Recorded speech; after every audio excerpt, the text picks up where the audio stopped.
اچھا، کیا آپ کو بھی یہی لگتا ہے کہ ہوم اکانومکس کا مطلب صرف کھانا پکانا اور سلائی کڑھائی ہے؟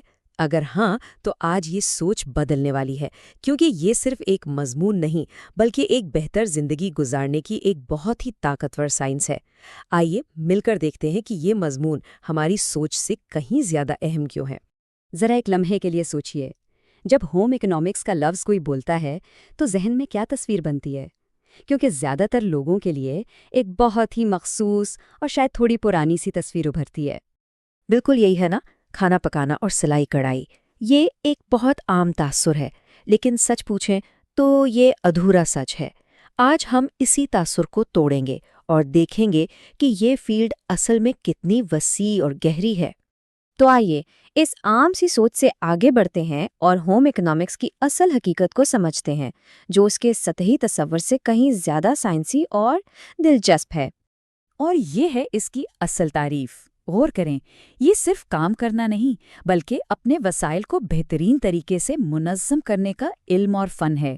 یعنی مقصد صرف گھر چلانا نہیں، بلکہ زندگی کے معیار کو بلند کرنا ہے، اور یہ ایک بہت بڑا فرق ہے۔ اور سب سے کمال کی بات یہ ہے کہ ہوم اکنامکس کوئی ایک الگ تھلگ مضمون نہیں ہے، یہ تو سائنس، سوشیولوجی، آرٹس، یہاں تک کہ اکنامکس جیسے کئی شعبوں کا ایک سنگم ہے۔ یوں سمجھیں کہ یہ ان تمام علوم کو استعمال کرتا ہے تاکہ ہماری روزمرہ زندگی کے حقیقی مسائل حل کیے جا سکیں، چاہے وہ مالی دباؤ ہو یا خاندانی تعلقات کو بہتر بنانا۔ تو ٹھیک ہے، اگر یہ صرف کھانا پکانا نہیں، تو پھر اس کا اصل مقصد کیا ہے؟ یہ فیلڈ آخر کرنا کیا چاہتی ہے؟ یہ سیکشن اسی سوال کا جواب دیتا ہے کہ ہوم اکنامکس کا بنیادی فلسفہ کیا ہے اور یہ ہماری زندگیوں پر کیسے اثر ڈالتا ہے۔ سب سے پہلا اور سب سے اہم مقصد ہے فرد کو با اختیار بنانا۔ یہ خود مختاری سکھاتا ہے، یعنی یہ بتاتا ہے کہ وقت اور پیسے کا صحیح استعمال کیسے کریں تاکہ ذہنی دباؤ کم ہو، تنقیدی سوچ کیسے پیدا کریں اور اپنے ذاتی وسائل کو بہترین طریقے سے کیسے سنبھالیں۔ دوسرا مقصد ہے خاندان کی اکائی کو مضبوط کرنا۔ دیکھیں، یہ خاندانی فلاح و بہبود، صحت مند تعلقات، بہتر غذائیت اور مجموعی طور پر ایک خوشگوار گھریلو ماحول بنانے پر توجہ دیتا ہے، اور یہی تو کسی بھی معاشرے کی اصل بنیاد ہے۔ اور تیسرا مقصد گھر سے بھی آگے جاتا ہے۔ یہ ہمیں مستقبل کے کیریئر کے لیے تیار کرتا ہے، سماجی ذمہ داری کا احساس دلاتا ہے اور ایک ذمہ دار صارف بننے میں مدد دیتا ہے۔ تو خلاصہ یہ ہے کہ یہ ذاتی، خاندانی اور سماجی تینوں سطحوں پہ بہتری لاتا ہے۔ تو جب ہم نے مقاصد سمجھ لیے، تو اب ذرا اس ٹول کٹ پر نظر ڈالتے ہیں جو ہوم اکنامکس ہمیں فراہم کرتا ہے۔ یہ مختلف شعبے دراصل جدید زندگی گزارنے کے لیے بہت ہی عملی اوزار ہیں۔ یہاں اس مضمون کی اصل وسعت نظر آتی ہے نا؟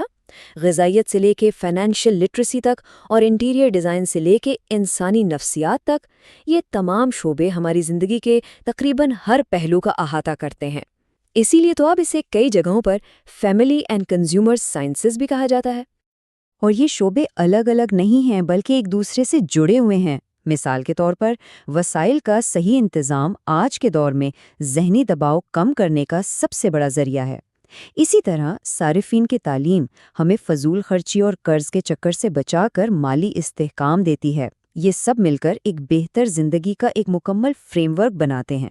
ہوم اکنامکس کوئی پرانا جامد مضمون نہیں ہے، یہ وقت کے ساتھ ساتھ بہت بدلا ہے۔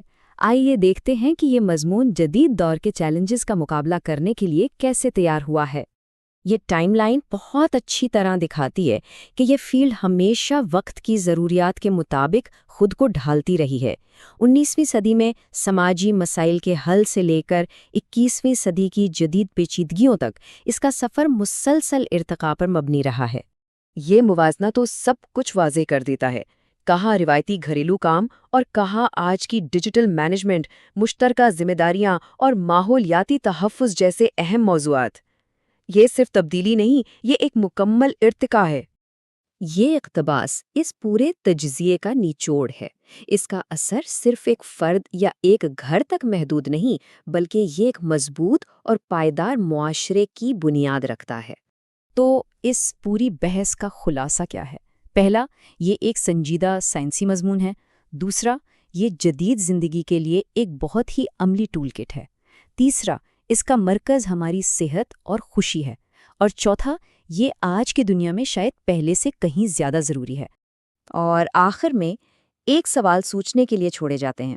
جیسے جیسے ہماری دنیا مزید پیچیدہ ہوتی جا رہی ہے، کیا مالی انتظام، ذہنی صحت، پائیدار زندگی اور مضبوط تعلقات جیسی مہارتیں ہی وہ سب سے بنیادی اور ضروری مہارتیں نہیں بن جاتی جن کی ہم سب کو ضرورت ہے؟ اس پر ضرور سوچیے گا۔